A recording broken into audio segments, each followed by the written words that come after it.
آج ہم بات کریں گے آئین پاکستان 1973 کی چند بہت اہم شقوں کی۔ یہ شقیں آرٹیکل 3 سے 6 تک یہی وہ اصول ہیں جو ہمیں بتاتے ہیں کہ ریاست کا فرض کیا ہے، شہری کے حقوق کیا ہیں اور سب سے بڑھ کر آئین توڑنے کی سزا کیا ہے۔ چلیں ایک ایک کر کے سمجھتے ہیں۔ Article 3 elimination of exploitation.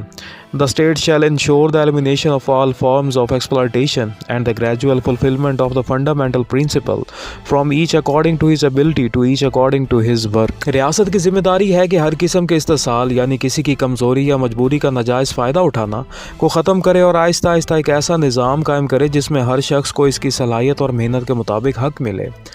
Exploitation استحصال یعنی کسی غریب یا کمزور شخص کو اس کی مجبوری کا فائدہ اٹھا کر کم قیمت پر یا ناجائز طریقے سے استعمال کرنا۔ سوچیں ایک غریب شخص کسی مجبوری کی وجہ سے اپنی گاڑی یا گھر بیچنا چاہتا ہے۔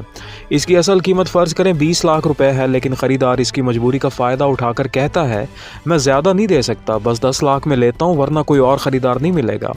بیچنے والا مجبور ہوتا ہے اور وہ کم قیمت پر بیچ دیتا ہے۔ اگلے ہی دن وہی خریدار اسی گھر یا گاڑی کو 20 لاکھ یا اس سے زیادہ میں بیچ کر بڑا منافع کماتا ہے۔ یہی ہے استحصال، یعنی کسی کی کمزوری یا مجبوری کا ناجائز فائدہ اٹھا کر اس کا حق مار لینا۔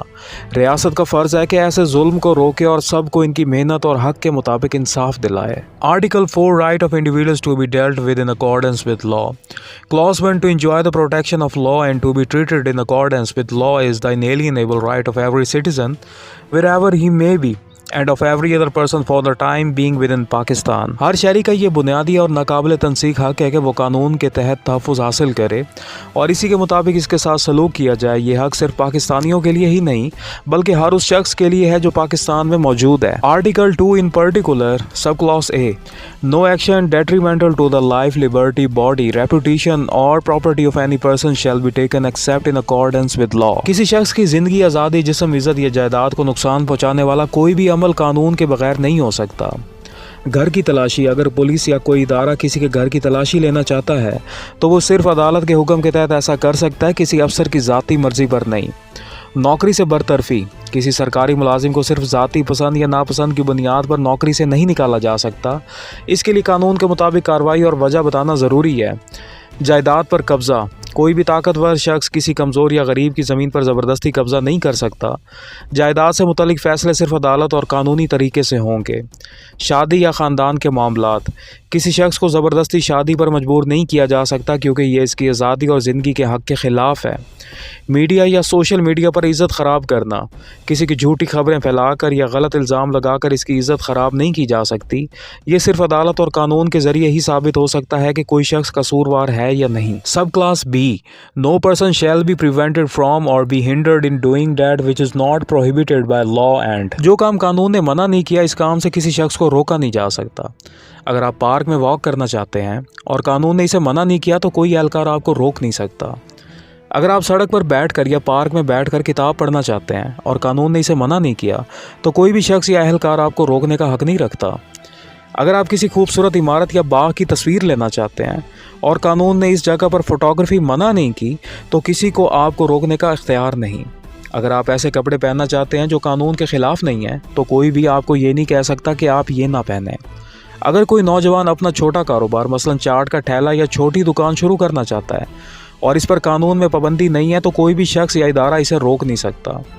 اگر آپ ایک شہر سے دوسرے شہر جانا چاہتے ہیں اور قانون نے وہاں جانے پر پابندی نہیں لگائی تو کوئی اہلکار آپ کو راستے میں روک کر نہیں کہہ سکتا کہ آپ کیوں جا رہے ہیں۔ اگر قانون نے کسی چیز کو منع نہیں کیا تو کوئی دوسرا انسان آپ پر اپنی مرضی مسلط نہیں کر سکتا۔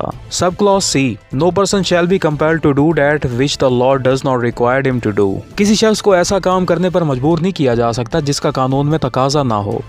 مثال زبردستی انٹرویو، اگر میڈیا والے کسی شخص کا انٹرویو لینا چاہتے ہیں اور وہ شخص راضی نہیں ہے تو کوئی بھی اسے زبردستی مجبور نہیں کر سکتا کہ وہ کیمرے کے سامنے جواب دے۔ زبردستی میٹنگ یا جلسے میں لے جانا، اگر کسی سرکاری یا نجی ادارے میں ملازمین کو کہا جائے کہ وہ کسی خاص سیاسی جلسے یا ریلی میں ضرور شریک ہوں ورنہ نوکری سے نکال دیا جائے گا تو یہ بھی غیر قانونی ہے کیونکہ قانون اس کا تقاضا نہیں کرتا۔ زبردستی خاندان کے معاملات میں دخل، اگر کسی کو مجبور کیا جائے کہ وہ اپنی بیٹی یا بہن کی شادی کسی خاص جگہ کرے ورنہ نقصان اٹھانا پڑے گا تو یہ بھی ایسا کام ہے جس کا قانون مطالبہ نہیں کرتا اور یہ ظلم ہے۔